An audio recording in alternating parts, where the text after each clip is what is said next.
So to get that perfect barbecue, you use wood. Are you sure it's safe? Whatever.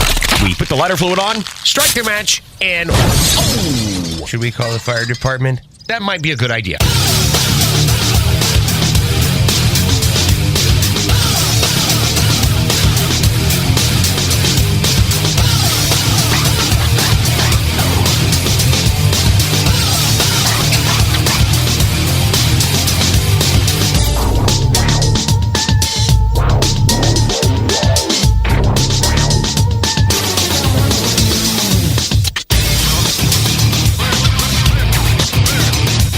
Hey, good evening, and welcome to the Really Big Barbecue Central Show. This is the show that talks about all things that are important to the world of barbecue and grilling.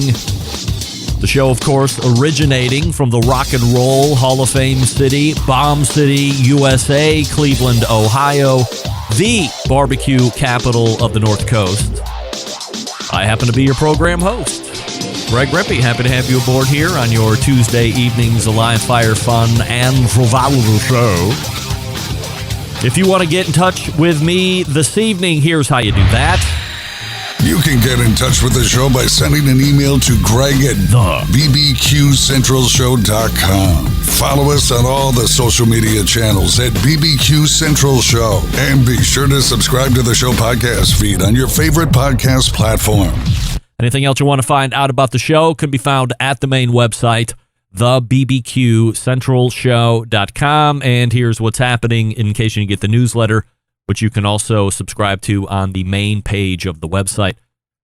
By the way, if I might send out a request to any and all listening, especially those that have any kind of a relationship with a website builder, I'm not looking to break the bank, but quite simply, mine is horrible now. It was great 15 years ago. Now it's a little outdated. So I'm looking to bring it into the 2022s of the interwebs. So if you are somebody that builds these things, I'm happy to talk with you a little bit, contract potentially. Maybe we can get some things going. Maybe you've had some work done by somebody who you're very excited about and happy with the results. I would also like to know about that as well. Please send that along to me, Greg at thebbqcentralshow.com. Anyway, here we go. Second Tuesday of the month. Of course, that means maybe a visit from none other than the creator of the most heavily trafficked barbecue and grilling website ever on the face of the earth, Meathead from AmazingRibs.com. Now, as you would recall, Meathead was set to join us last month, and I'm not sure exactly what happened. No Meathead. However, I can tell you right now, right up front, 100% stone cold lead pipe lock. Meathead will be in here this evening. And the reason I can be so confident in saying this is that last month at this specific time, as I look in my switcher box, it was a blank screen. Right now, as we are looking at the switcher box, there's Meathead right there. Look at him. Showing you right there. There he is. Give me the middle finger. I see. So he's ready to go unless something happens between now and 11 minutes from now. Who knows what could happen? The world could blow up. But at this specific moment, he's ready, locked, and loaded. We're going to be talking about Combustion. And who knows what else we're going to be talking about. So Meathead in his 14 past segment. Then 35 past the hour, we will be joined by our now regular second Tuesday of the month guest in the first hour at 35 past, the author of the Q Sheet, the barbecue editor for Southern Living Magazine. Perhaps that's the contributing barbecue editor for Southern Living Magazine. He's also now a newly found food critic out there in Charleston, South Carolina. It's our pal, Robert Moss. Yes, sir.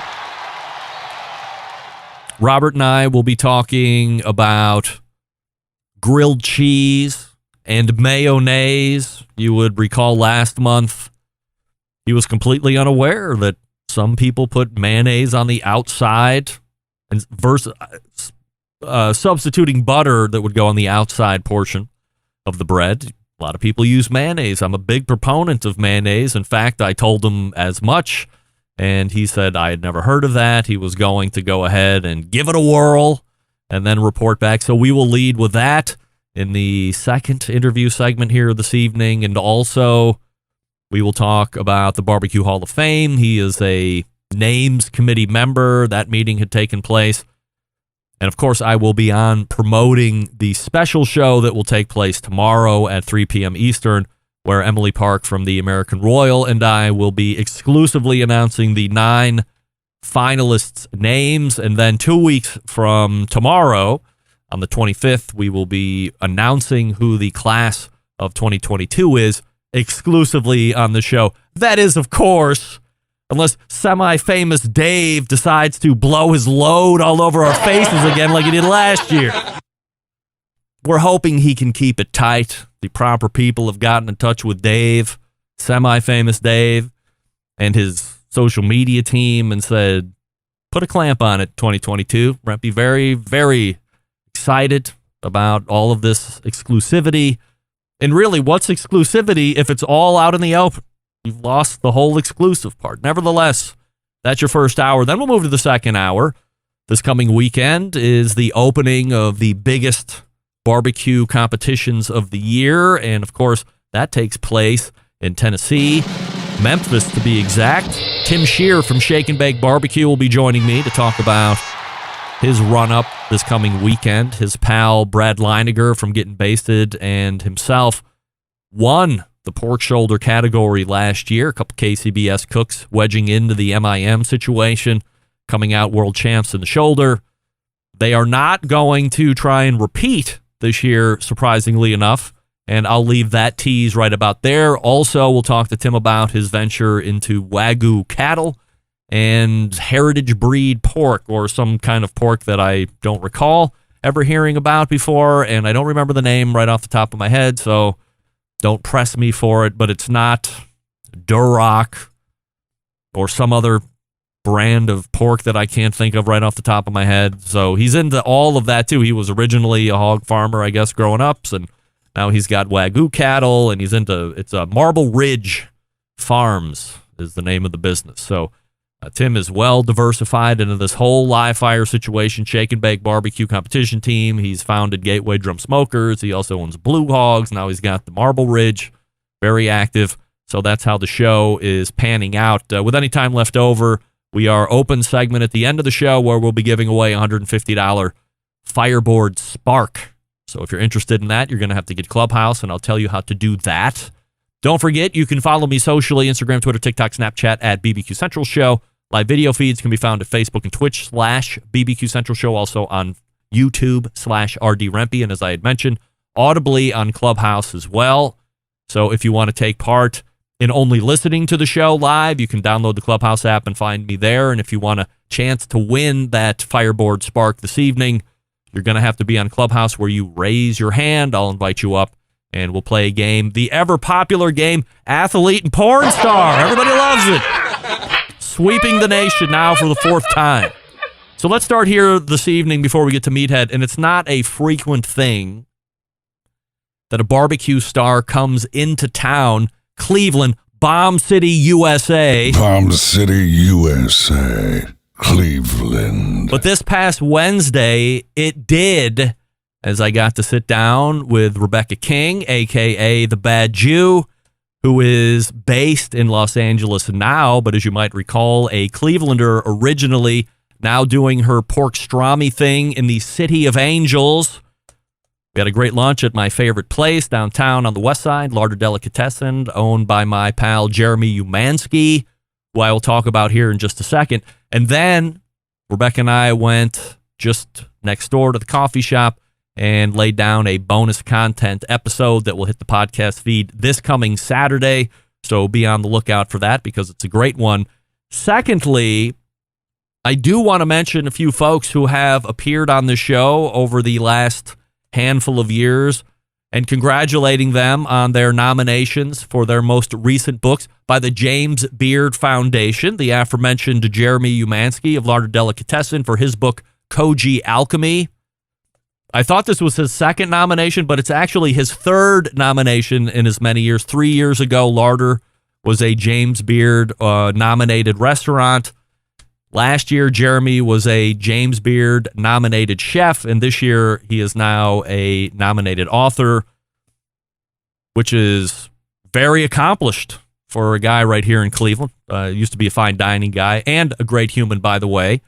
I love Jeremy. Also getting a nomination this year, good friend of the show, Adrian Miller, for his book, Black Smoke. All guests right here on the show over the last few years. Adrian shows semi-frequently, of course. We're actually working on him coming back to the show, if you can believe it or not. So, kudos all around to those James Beard nominated folks, Jeremy, Adrian, and thanks again to Rebecca King for joining me last Wednesday over at Larder as she was in town visiting family, and that lady travels with pounds of pork strami like you wouldn't believe. Meathead appears to be in the green room. I'll talk to you quickly about the newest sponsor of the show, Oklahoma Joe's. Since the company's humble beginnings in 1987, Oklahoma Joe's has helped those who appreciate the process and craft of smoking.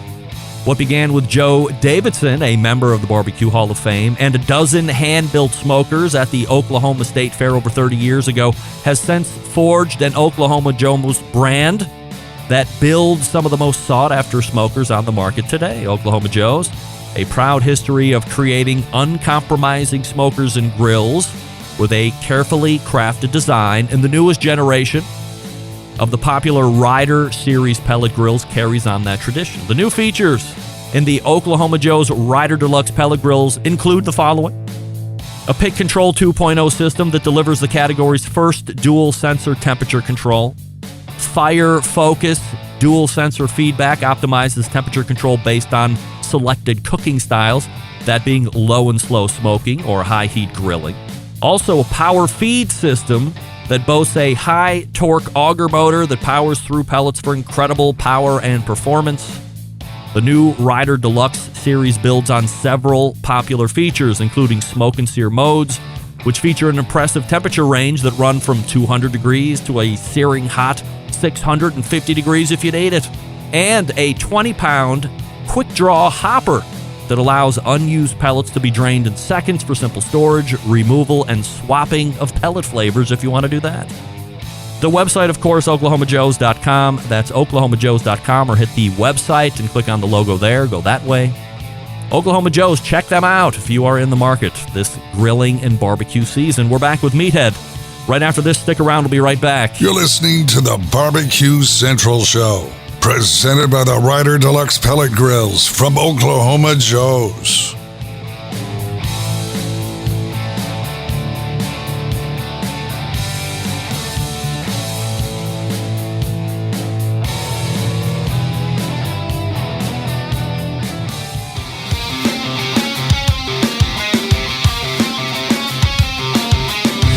Broadcasting live from the Barbecue Central Show studios in Cleveland, Ohio.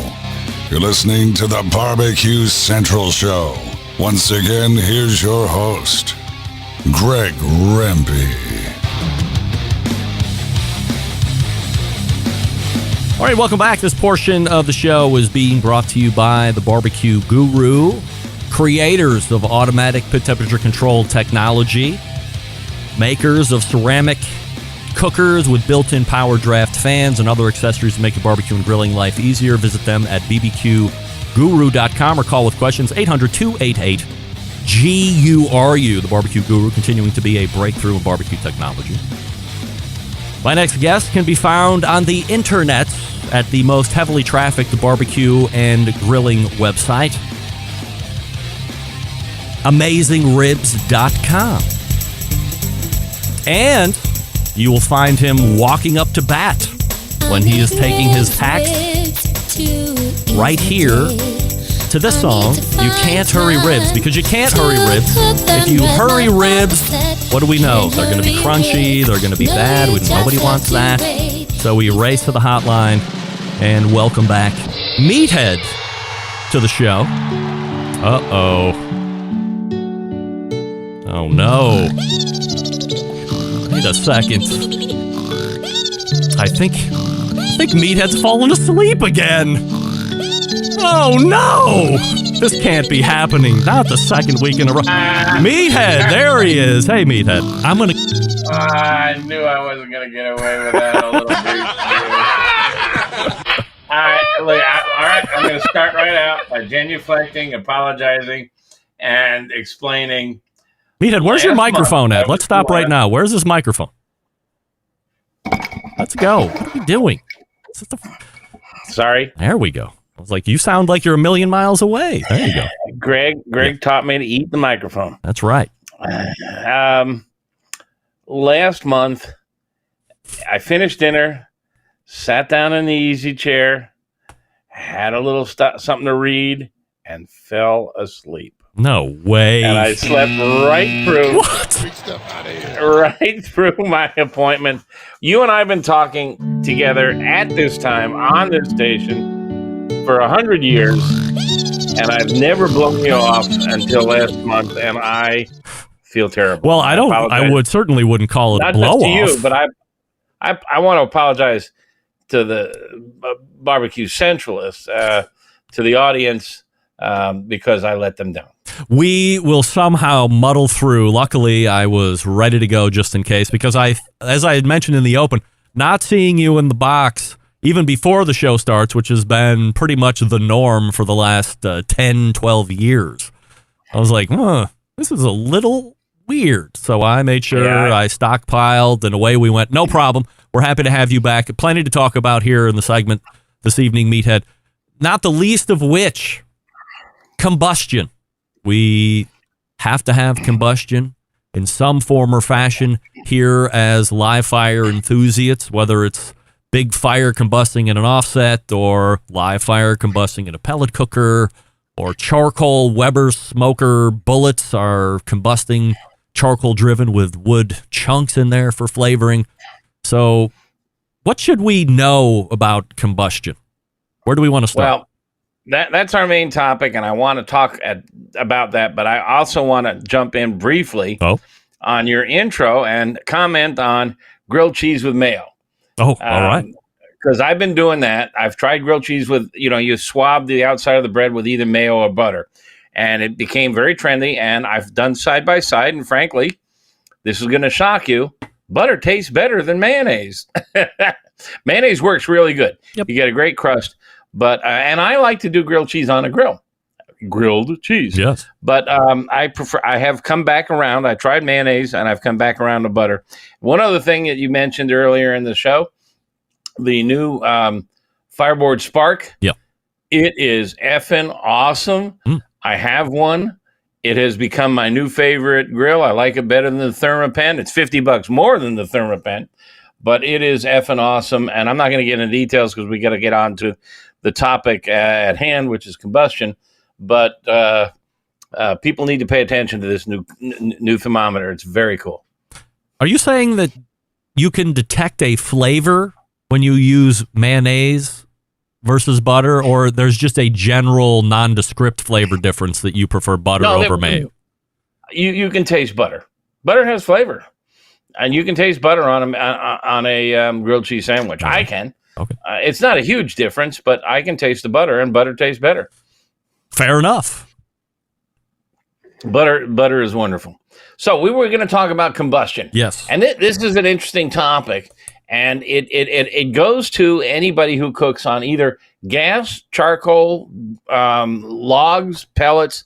We're burning something, and that something produces energy, which is we call heat, and heat cooks food. And also it produces smoke, which produces flavor. And there are a lot of things that I have learned about combustion over the years from talking to our science advisor, Professor Greg Blonder. Also, I've talked a lot with Bill Carew, who built the Carubicue. He's a engineer, and he understands combustion an awful lot. And then I've just done a lot of research. And all these guys who are out there cooking on stick burners, and I cook on a stick burner occasionally. And one of the bottom line concepts is when it comes to oxygen, give it all she's got, Scotty. Yeah. we have come to think of controlling oxygen as a way to control temperature. That is to say, closing down the vents, closing down the chimney, starving the fire, and it does control temperature.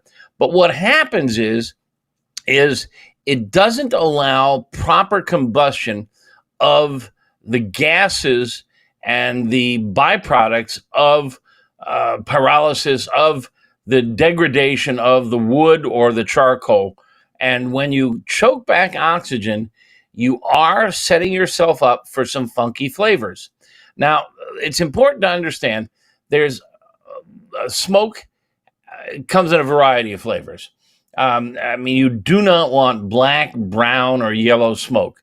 They are laden with creosote and other compounds that give you funky flavors.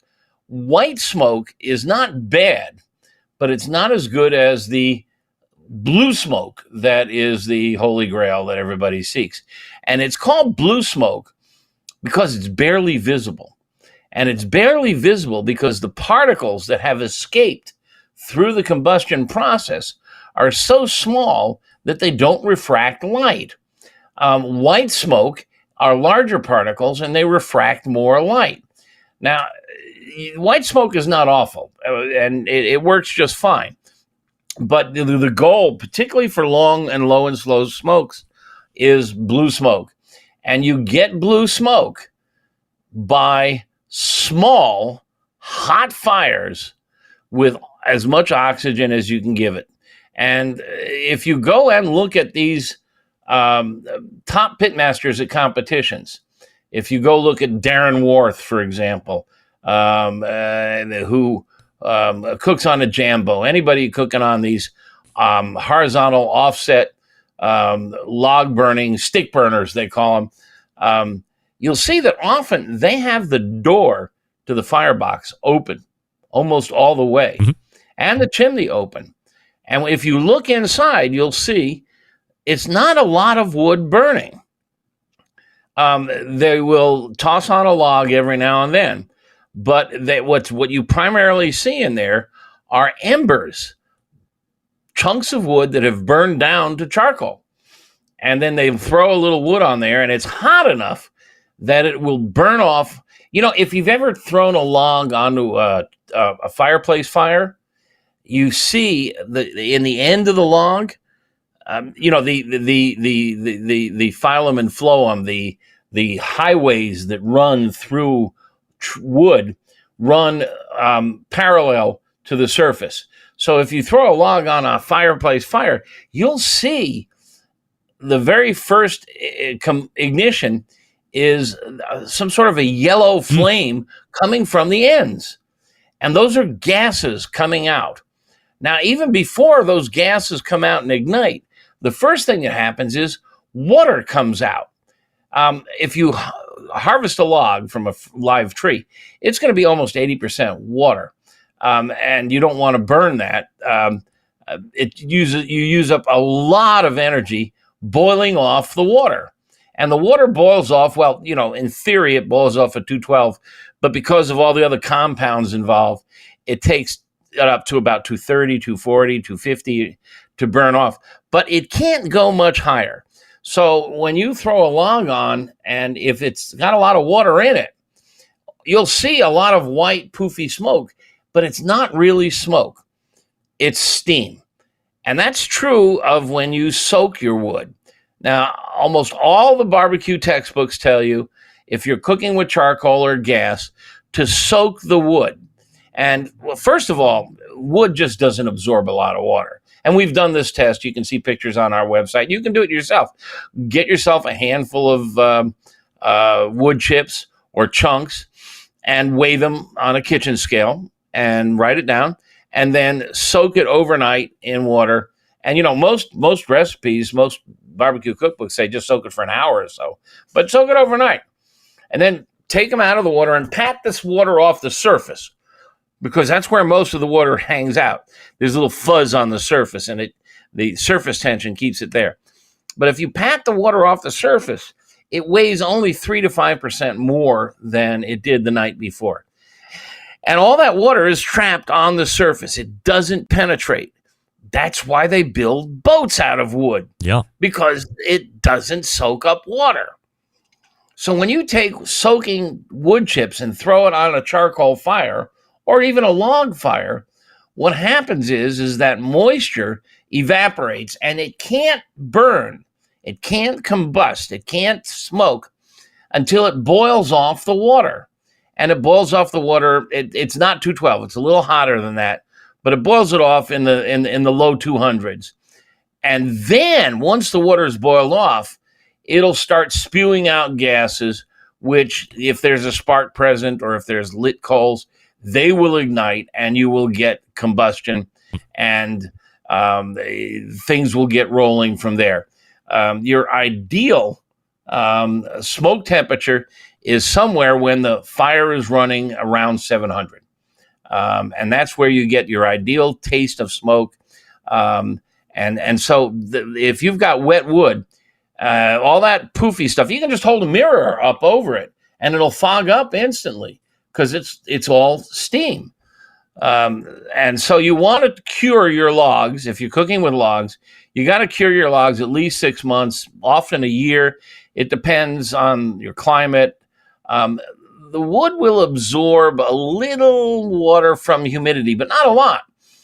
But if it's sitting out in the rain or snow, it'll absorb a little. Most people, when they're curing wood, will put a tarp over it or put it on in a shed under cover. You don't want to bring that wood into your basement because there's potato bugs and all kinds of other garbage in there, wood ants and stuff. So you want to leave it outside in a shed or under a cover for 6 months to a year and let it dry out. And the top pit masters tell me they like it down around 25% moisture. And you can buy a meter on Amazon that you can stab a log with. It's got two little prongs, and it sends an electrical pulse between it, and it measures the resistance from water, and it'll tell you how much moisture is in that log. And ideally, you want around 25%. Now, remember, a fresh cut log is going to be 80% or so. So it takes a while to get down to 25%. A lot of wood is kiln dried. Now, drying it with a kiln is expensive. It burns up petroleum, fuel. So that makes it expensive. And it can also dry it out way too dry. So in general, you want air dry. You want around 25% water. And then when you put the energy to it, that water will start to evaporate. And then it gets up into the combustion range or the pyrolysis range. Do we have any idea where the instruction to soak wood chips came from? Do we know where that first started to appear and everybody just latched onto it as gospel? Because I remember when I first started getting into it, there was this doohickey that you could throw a whole bunch of wood chips in, fill it up with water, and then this top spun down to press the wood chips down into the water so it kept them completely submerged. People were making money off of it. Yeah, and when you're dealing with chips, I mean, you can actually absorb some water because it's a very thin amount of wood, and so there's more surface area, and it'll gain a little more water than if you're dealing with chunks. But I don't know where it came from, Greg. It's been around forever, and what you really want, and this goes for gas grills too. A lot of people will tell me that they wrap the wood chips in aluminum foil and they'll poke holes in the foil. What you're now doing is you're starving the wood for oxygen. You're causing the wood to smolder. And so you're going to get white puffy smoke, which is okay. But what you really want is you want that wood to ignite. On my gas grill, I get a chunk of wood, maybe the size of a fist, or two or three, and I'll throw it down onto those flavorizer bars right above the burners. And I want them to burn. I want them to catch on fire and ignite. And yeah, you go through more wood, but you get better flavor. When we talk about that white, puffy smoke, as you had mentioned, the sweet blue is what all the barbecue pitmasters pine for and try to achieve. Best tasting smoke, as you had mentioned. For comparison's sake, the white, puffy smoke, as you said, not bad, but this is stuff that those smoking guns are generating, like with the wood dust that people are making smoked Manhattans out of, unless you're taking it to, I've seen a lot of elaborate cocktail things coming down where people are burning boards and slamming glasses down on top of the burning board after they blow it out, but that's still more white smoke than blue smoke. So that's what you're talking about. It's not terrible in flavor. It's actually maybe a little bit more potent off the top because it is white, so it gives you that pop of smoke that you're looking for. Yeah, I mean, if you're doing a fillet of fish, I mean, you got to hit it with smoke in a hurry because it's only going to cook for 15 to 20 minutes. So you just need to load her up with smoke. So puffs of white smoke are not bad, and it's what our favorite hobby, our barbecue and grilling hobby, is complicated. I mean, there's a lot of science involved, a lot of chemistry, and every time you go out and light that grill, gas, charcoal, pellets, logs, whatever, you're starting a physics and chemistry experiment. And it's not so complicated that you got to be a scientist, but understanding the science helps. And if you'll forgive me a little plug here, that's a big part of what our website, AmazingRibs.com, is. We talk a lot about the science, and my book, Meathead, The Science of Great Barbecue and Grilling. And understanding some of these concepts will get you there further and faster than just doing what Daddy taught you to. We have a couple minutes left, Meathead. Anything on combustion that you haven't covered, or other things we'd want to take into consideration as we get to our next cooks? Yeah, there's a lot of controversy surrounding it, and I try to deal with it in some articles on AmazingRibs.com. Just go there and search for combustion. There's some interesting questions about the bark on the log. Is that a good thing or a bad thing? Bill Carew, Bill built a device called the Carubicu, and the Carubicu is an amazing smoker. It's the best smoker I've ever worked on. It burns logs, and what's clever about it is you put the wood in, and there's a fan that pulls the smoke down through the embers. On most log burners, the embers are below, and the wood burns, and the smoke goes up and into the food chamber. In the Carubicu, the smoke goes through the embers, which really burns off the impurities. It's a great device. It's expensive, and you got to sit there and feed the logs, and it's, you just bring a book and a beer, but the output is fantastic. Bill really understands smoke and combustion, and he says, I pity the people who chip the bark off their logs. I didn't think it makes that big a difference. And that's fascinating because I've heard a whole bunch of debate on that subject. And then the other thing I want to mention, if there's enough time here, is that don't obsess over what kind of wood. A lot of people obsess, I'm cooking ribs today, so I better have hickory. Tomorrow I'm going to do turkey, so I'm going to switch to applewood.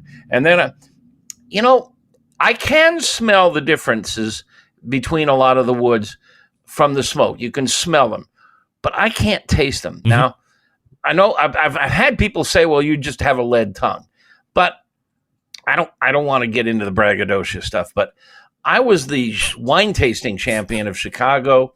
I was on the USA wine tasting team. I got a pretty good palate. I understand how it works. And I just cannot taste a piece of meat and say, oh, well, that's hickory. Oh, that's mesquite. Oh, that's apple.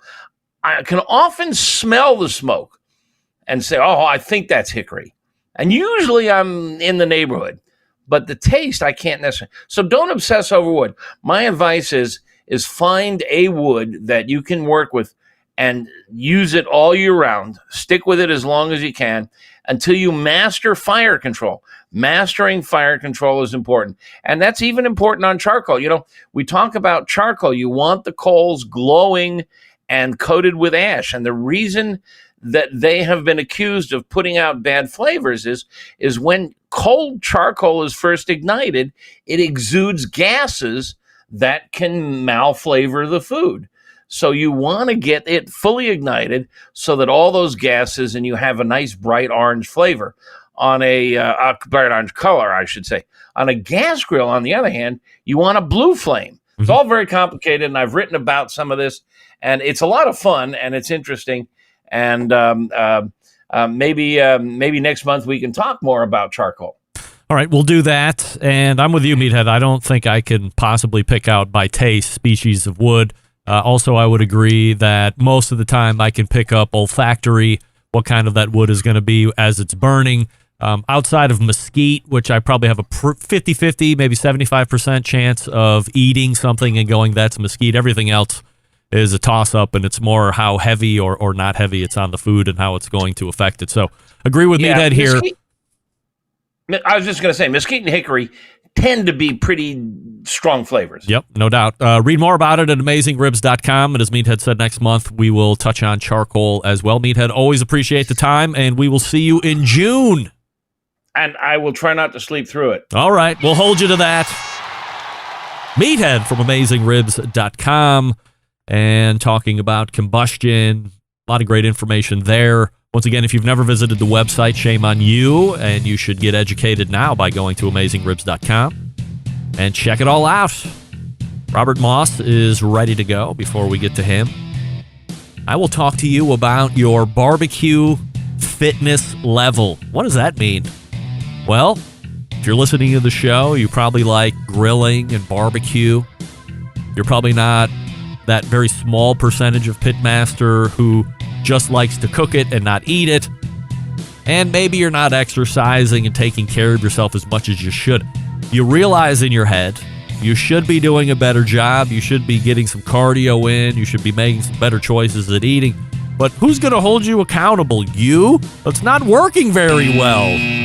Hey, lucky for you, my pal and friend of show, backyard barbecue enthusiast, and men's health and wellness coach, David McDowell, will help you eat all the barbecue you want all year round and still lose the fat.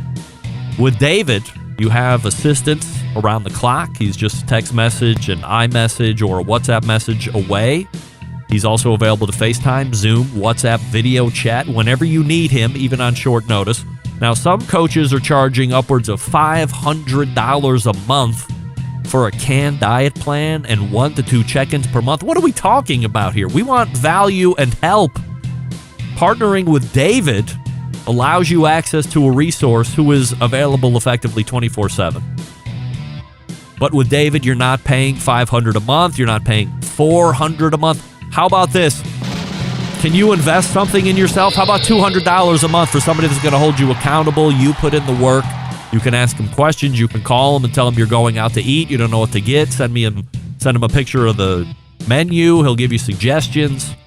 And he's a great cook at home. So this isn't just some guy blowing smoke. He knows what he's talking about. He's in shape, but he's eating the way he wants to eat too. He knows what to do. You know you need to be a little bit better. He can help you hold yourself accountable doing that. How do you do it? DavidLeans.com. That's David Leans, not fat, Leans, Leans. DavidLeans.com/BBQ to sign up right now. You still have many, many months left, 7 months left in the year plus change.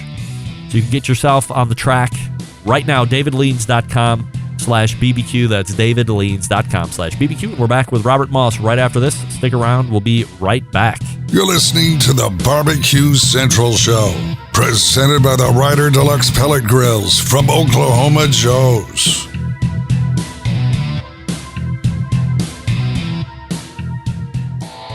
Howard Stern, Jim Rome, Dan Patrick, and Greg Rempe. The Mountain Rushmore of talk show entertainment. Now, let's get back to the Barbecue Central Show. This portion being brought to you by cookinpellets.com, your number one source for quality wood pellets for all your pellet-driven cookers. Visit cookinpellets.com for more information or to purchase. You can also visit amazon.com to purchase as well. But we suggest going to cookinpellets.com. Hey, my next guest is the contributing barbecue editor for Southern Living Magazine. Also authors The Q Sheet, which you can subscribe to and read, and is also a new restaurant critic. Let's go ahead and hit the Oklahoma Joe Smoker Hotline and welcome back to the show, friend of show, Robert Moss. Hey, Robert. Hey, Greg. So I was talking with Meathead a little bit ago, and he unsolicited weighed in on the mayo grilled cheese and butter grilled cheese, which we're going to be talking about here in a second. Last month we were talking. I had asked you if you had done mayo on the outside of the bread. That seemed to be a new/foreign concept to you. Then you were going to go ahead and give it a whirl here before we rejoined, which is now this month. Meathead said he's tried both many times. He likes both. But in the end, for him, butter is the better tasting grilled cheese sandwich. So, as someone who was tasked to figure out what they liked best for their palate, how did the mayo versus butter grilled cheese challenge go for you? Well, it's an interesting challenge, and so I tried to do it as a blind taste test, at least not blind for me since I cooked the grilled cheese, but I had a tester so I tasted them side by side, knowing what the answer was, and had a assistant help me with tasting them. I'll leave you a little bit of suspense. We talked about, we're turning this into the Mayo Central show, I'm aware of, but right. we talked about leaving butter on the counter, so my butter is on the counter, nice and soft, so I spread them on. When you put mayo and butter on, they look almost identical on the bread. You can almost not tell them apart. Put them in the pan. They both toasted up nice and brown.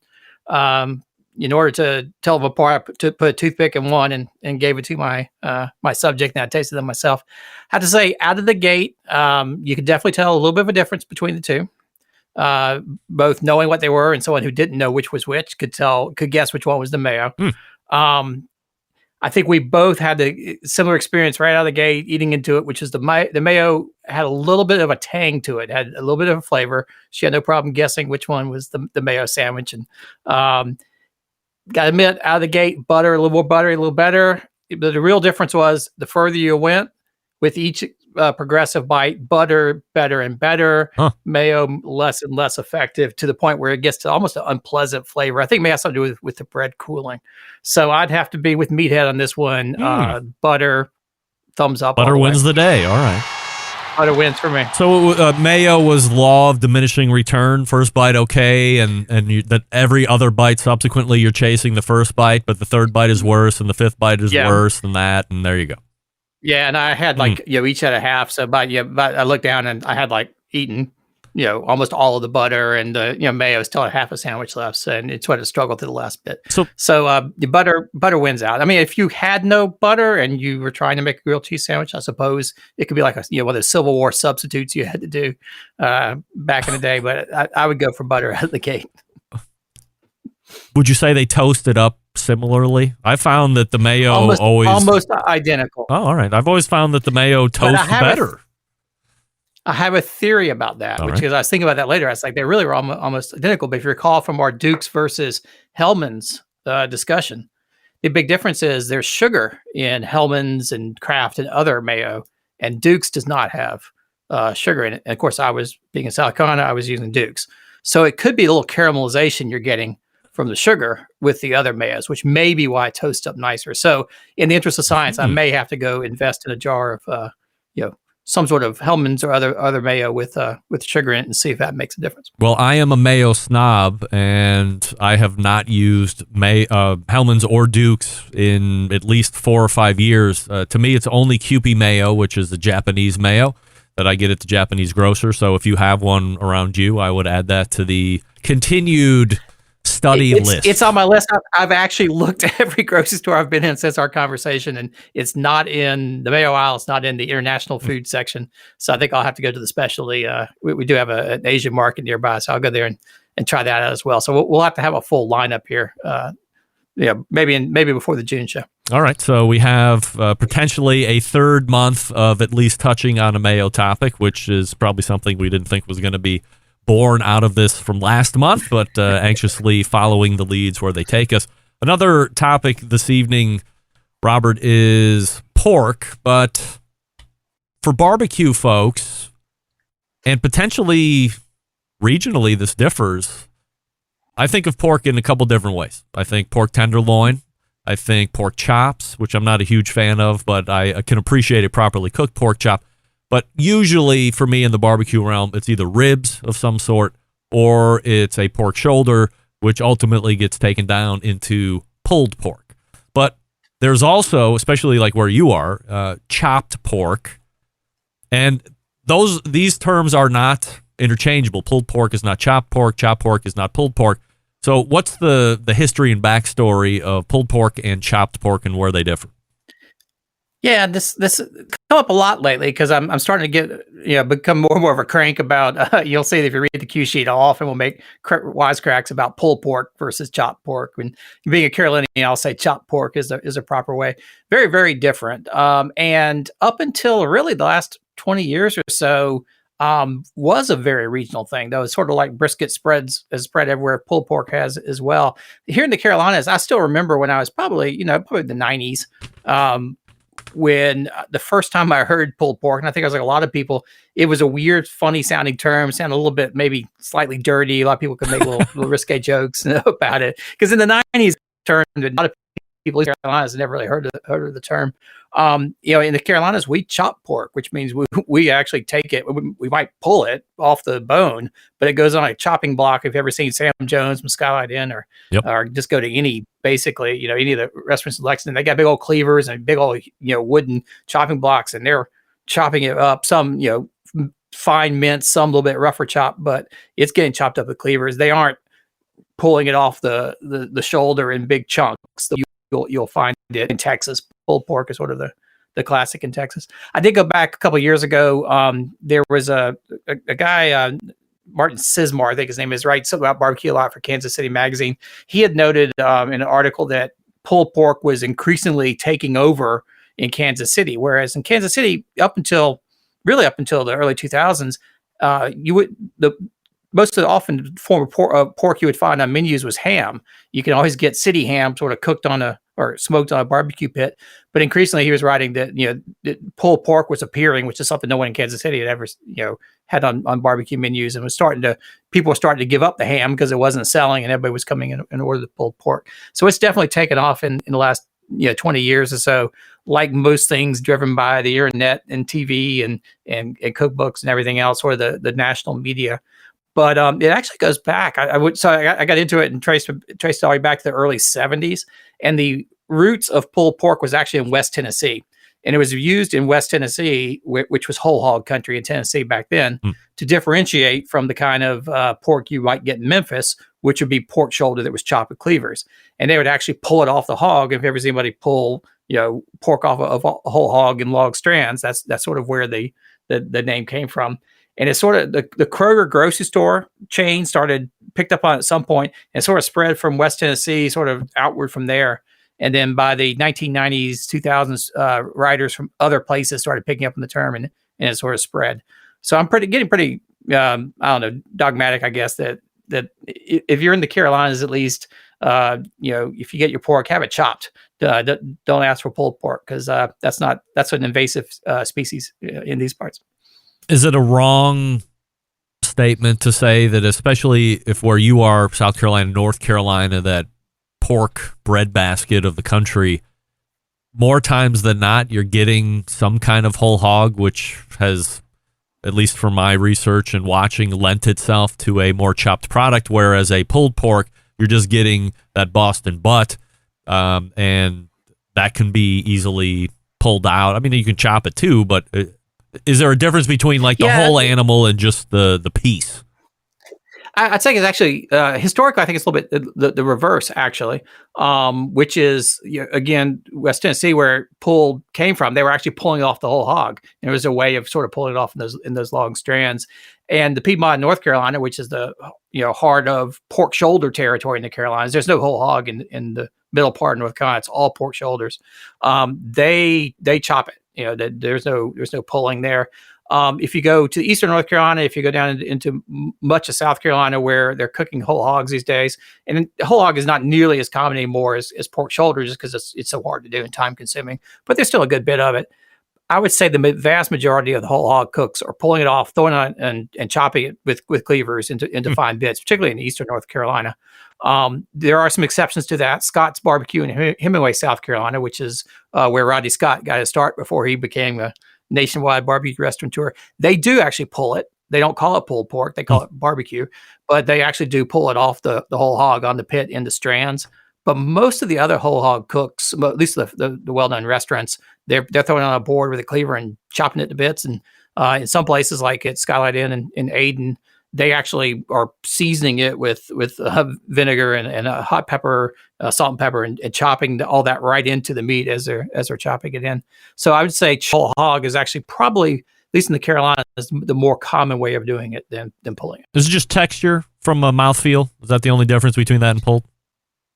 Yeah, it's two things. I think texture is one piece of it, but it's also Texas and other basically places where you're using offset smokers tend to there's no sauce on the product, right, until maybe you serve it and you put sauce on it. In the Carolinas, most barbecue, almost all barbecue, at least traditional barbecue, is sauced before it's served to you.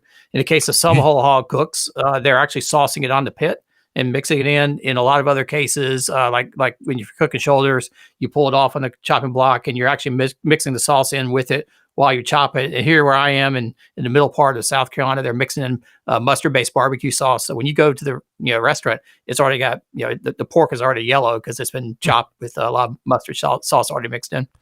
Interesting stuff here. We're talking with Robert Moss, robertfmoss.com, his website. You can also sign up for the cue sheet that he writes as well.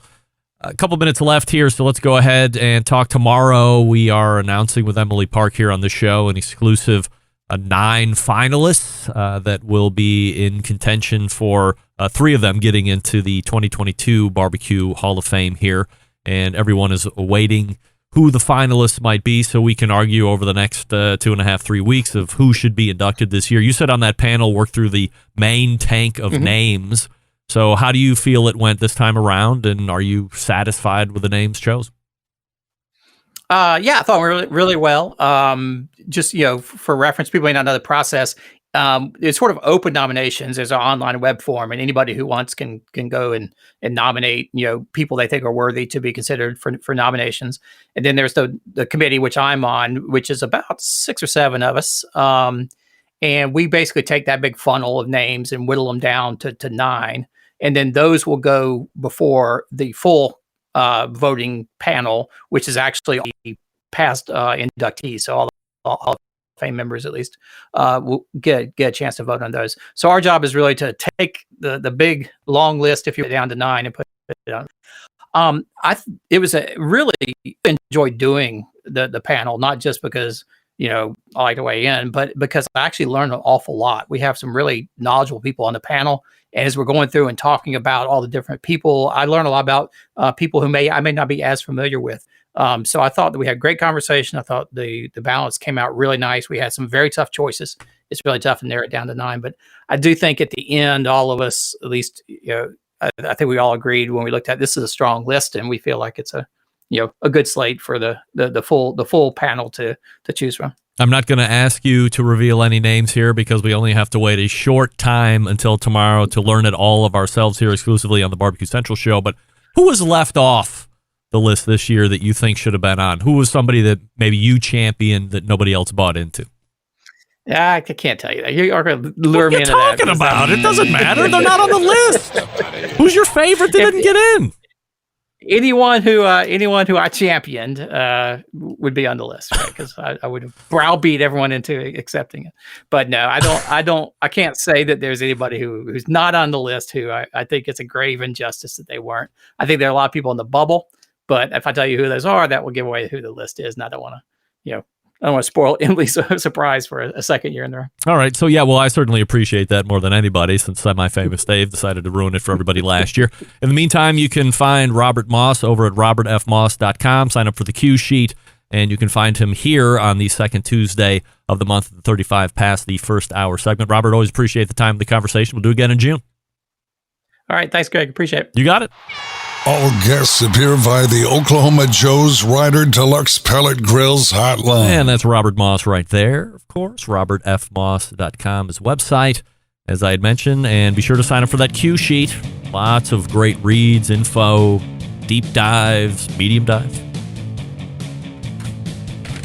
And it sounds like we might hit on Mayo again next month, which is even better.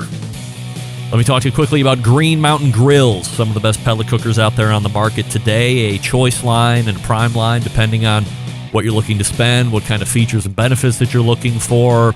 That is going to dictate which line you want to get. Only sold through dealers, so go to greenmountaingrills.com, find a dealer near you, and then ask that dealer, which one should I buy?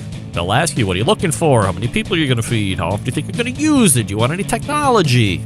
All these educational tools that they have been trained from Green Mountain Grill with will now help you pick the best one that's right for you. No buyer's remorse here. No. Once you leave with whatever one you choose, you'll know that it is specifically for your needs. You'll be educated on how to use it. You'll have success right out of the box. And maybe you go somewhere where it's not success out of the box. You can just take it home already put together so you can have success right on your patio or on your deck, whatever it is that you cook on or wherever it is you cook. You can go to the website greenmountaingrills.com, get spices, rubs, sauces, other accessories to complete your Green Mountain Grill cooking experience. But in any event, pellet cookers are all the rage right now. I mean, look here on this show, Green Mountain Grills, Yoder, newest sponsor of the show, Oklahoma Joe's, just to name a few. So they are absolutely going popular and more popular each and every year. Everybody in my neighborhood has at least one or two cookers, and one of them is typically a pellet cooker, varying makes and models. So do this. Go to greenmountaingrill.com, find a dealer near you, visit the dealer, and then you're off and running from there. That's greenmountaingrills.com, and we hope to hear the ruling from the ITC soon on the rulings of patent infringement. So I will keep you up to date there. Follow me socially. We're back to wrap the first hour right after this. Stick around. We'll be right back.